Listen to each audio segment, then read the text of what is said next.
بسم اللہ الرحمن الرحیم۔ وی لاگ نمبر ہے 119 اور پہلی قسط ہے، اور یہ سبجیکٹ پہلے سے چل رہا ہے نادرہ روزگار جان بازی۔ ناظرین، پیج ہے 371 اور ہم آپ کے سامنے رکھ رہے ہیں غزوہ احد، انتقامی جنگ کے لیے قریش کی تیاریاں۔ ناظرین، جب اللہ تعالیٰ نے فتح نصیب کی مسلمانوں کو، یعنی حضور اکرم صلی اللہ علیہ وسلم کو غزوہ بدر میں، تو اس کے بعد دشمن تیاریاں کرنے شروع کر دی، مقابلہ یعنی کہ بدلہ لینے کے لیے۔ تو اس سلسلے میں غزوہ احد ہوا، انتقامی جنگ کے لیے قریش کی تیاریاں۔ وی لاگ نمبر 119 پہلا وی لاگ ہے آج کے لحاظ سے، اور شہ سرخی ہے اس کی نادرہ روزگار جان بازی۔ پیج ہے 371۔ ناظرین، جس کتاب سے ہم آپ کے سامنے یہ واقعہ رکھ رہے ہیں، اس کتاب کا نام ہے الرحیق المختوم، سیرت النبی صلی اللہ علیہ وسلم پر دنیا بھر میں اول انعام یافتہ یہ کتاب ہے، اور رائٹر اس کتاب کے ہیں مولانا صفی الرحمان مبارک پوری۔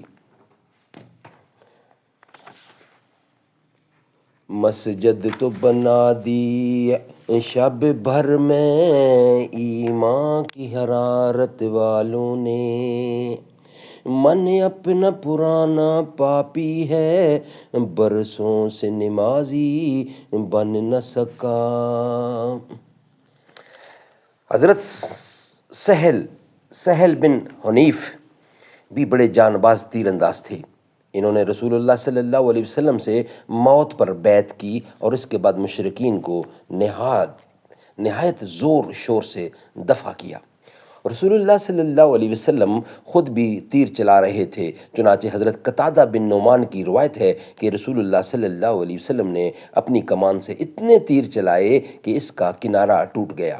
پھر اس کمان کو حضرت قتادہ بن نعمان نے لے لیا اور وہ انہی کے پاس رہی۔ اس روز یہ واقعہ بھی ہوا کہ حضرت قتادہ بن نعمان نے لے لیا اور وہ انہی کے پاس رہی۔ اس روز یہ واقعہ بھی ہوا کہ حضرت قتادہ کی آنکھ چوٹ کھا کر چہرے پر ڈھلک آئی۔ نبی کریم صلی اللہ علیہ وسلم نے اسے اپنے ہاتھ سے پوٹے کے اندر داخل کر دیا۔ اس کے بعد ان کی دونوں آنکھوں میں یہی زیادہ خوبصورت لگتی تھیں، اور اسی کی بینائی زیادہ تیز تھی۔ حضرت عبد الرحمن بن عوف رضی اللہ عنہ نے لڑتے لڑتے منہ پر چوٹ کھائی، جس سے ان کا سامنے کا دانت ٹوٹ گیا، اور انہیں 20 سے زیادہ زخم آئے، جن میں سے بعض زخم پاؤں میں لگے اور وہ لنگڑے ہو گئے۔ ابو سعید خضری رضی اللہ عنہ کے والد مالک بن سنان رضی اللہ عنہ نے رسول اللہ صلی اللہ علیہ وسلم کے چہرے سے خون چوس کر صاف کیا۔ آپ نے فرمایا، اسے تھوک دو۔ انہوں نے کہا، واللہ اسے تو میں ہرگز نہ تھوکوں گا۔ اس کے بعد پلٹ کر لڑنے لگے۔ رسول اللہ صلی اللہ علیہ وسلم نے فرمایا، جو شخص کسی جنتی آدمی کو دیکھنا چاہتا ہو وہ انہیں دیکھ لے۔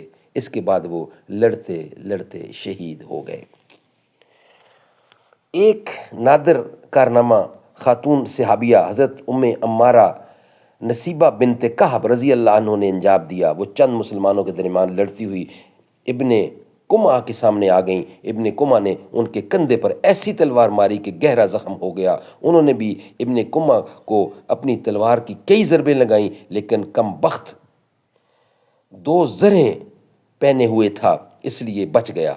حضرت ام عمارہ رضی اللہ عنہا نے لڑتے بھیڑتے 12 زخم کھائے۔ حضرت مصعب بن عمیر رضی اللہ عنہ نے بھی انتہائی پامردی و جان بازی سے جنگ کی۔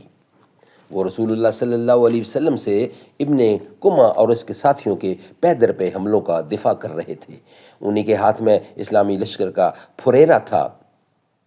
ظالموں نے ان کے داہنے ہاتھ پر اس زور کی تلوار ماری کہ ہاتھ کٹ گیا۔ اس کے بعد انہوں نے بائیں ہاتھ میں جھنڈا پکڑ لیا اور کفار کے مقابلے میں ڈٹے رہے۔ بالآخر ان کا بایاں ہاتھ بھی کاٹ دیا گیا۔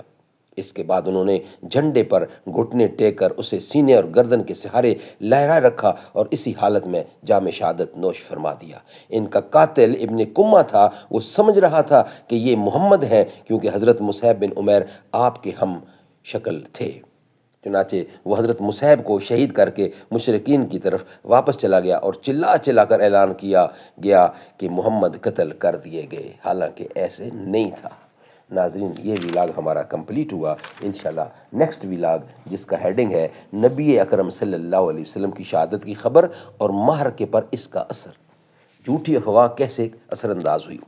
تیرا رتبہ ہے سب میں جدا فاطمہ، تو ہے شہزادی مصطفیٰ فاطمہ، وہ دھنی ہے مقدر کا رب کی قسم، آپ کے در کا جو ہے گدا فاطمہ، انتہا میری خوشیوں کی ہوگی نہ جب مجھ کو جنت میں بولیں گی جا فاطمہ، میں ہوں شبیر و شبر کے در کا غلام، فضل مولا سے اے سید فاطمہ۔